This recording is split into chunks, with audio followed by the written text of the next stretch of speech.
It was July, and Bob was pulling ice in a child's red wagon because he couldn't afford the 5-penny delivery charge when he came upon a young woman in a long green gown of dainty frills and ruffles. She said, "I was expecting somebody old and ugly."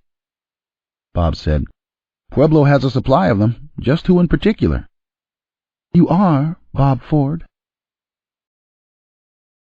"And proud of it, too."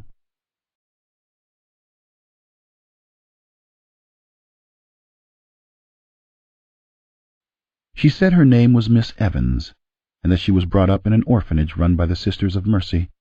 Her only skirt was a flour sack until the age of 14, when she'd married a mining engineer in Denver. Pneumonia had taken him from her, however, and desperation had pushed her into the life of a courtesan. "You mean you're a prostitute?" Bob said. "You don't have to sugar things with me." Miss Evans said, "I'm not ashamed of it. I just like the word." "I've got some call for it, if you're willing." "Could be," she said. She pulled a gold case from her purse, and Bob lighted her cigarette. Bob asked, "You know who I am?" She nodded a little too eagerly, like a girl slightly in love with her teacher. "Bob Ford." "The man who shot Jesse James." "I've seen your picture." He glanced at her with suspicion. "So you were lying." "Excuse me?" "You said you were expecting somebody old and ugly, when you knew just what I looked like." "I was making conversation," and was especially pretty with him. "How much of that is true, about the orphanage and the Sisters of Mercy and the mining engineer?" She blew cigarette smoke and said, "Hardly any." He glared at her with a cocked eyebrow that betrayed how engaging he thought she was. "Do you have a given name, or do you just generally make something up?" "Dorothy," she said. "You can sing, though, can't you?" She got up and glided over to the upright piano, putting her cigarette in a tin cup there. She sang "Only a Bird in a Gilded Cage," and Bob gave her a job at higher pay than the other girls. She garnered attention in Pueblo, with gaudy clothes and brazen, unblushing displays of her body. She sang serenades on street corners as riders lingered their horses. Teamsters looked on from their wagon seats, and young clerks forgot their shops to gaze with delight and longing. She brought in enough new customers to greatly augment Bob's earnings, but she could have justified her wages with only her generous attentions to Bob. She was deeply interested in Bob's over-publicized life with Jesse, and listened almost rapaciously, sitting absolutely still as he spoke, showing no expression beyond that of rapt absorption, her mind seeming to accept his words as a mouth does water. It was only with Dorothy Evans that Bob spoke revealingly or plainly, and it was with her that he spoke of things he didn't know he knew.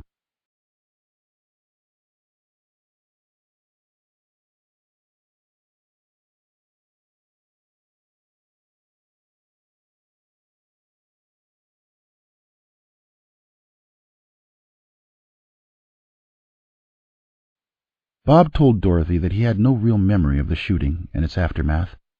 He could remember lifting the gun that Jesse had given him, and then it was Good Friday, and he was reading about the funeral proceedings as if they'd happened a long time ago.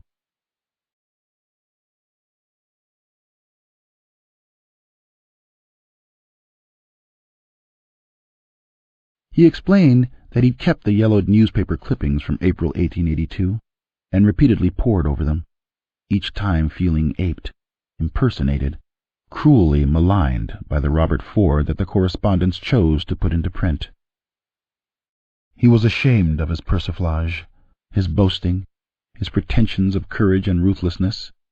He was sorry about his cold-bloodedness, his dispassion, his inability to express what he now believed was the case. That he truly regretted killing Jesse, that he missed the man as much as anybody, and wished his murder hadn't been necessary. "Was it?" Dorothy asked. Bob looked at her without comment. "How I mean it is. Why was it that you killed him?" There was a gentle tinkling to her voice that Bob had grown accustomed to in actresses. Bob said, "He was going to kill me." So you were scared, and that's the only reason? And the reward money, he said. Do you want me to change the subject? Bob glanced at her in a calculating way. He asked, Do you know what I expected?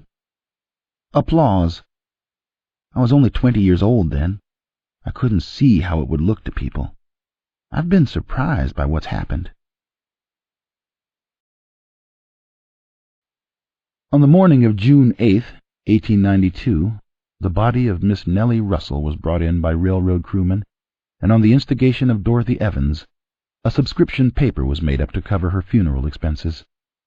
The Omaha Club prostitutes accepted the responsibility of collecting the philanthropies, and Dorothy went upstairs to raise Bob from sleep.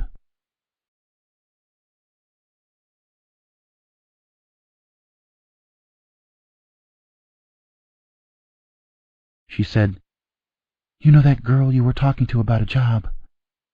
She went and killed herself. Bob sighed. Oh, God, and gazed at nothing for some time. She said, You were right not to give her a job. And Bob went out without saying goodbye.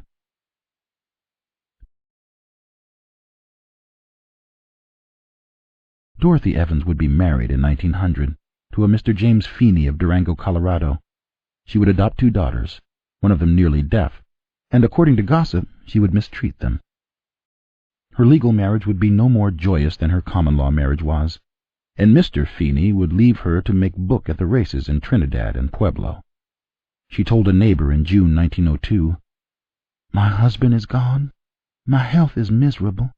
I've mortgaged all the furniture. We scarcely have anything of our own.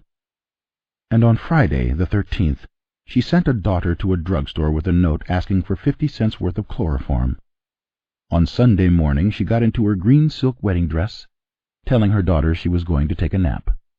She then poured the chloroform into a cloth and pressed it to her nose until she slept so deeply that she perished.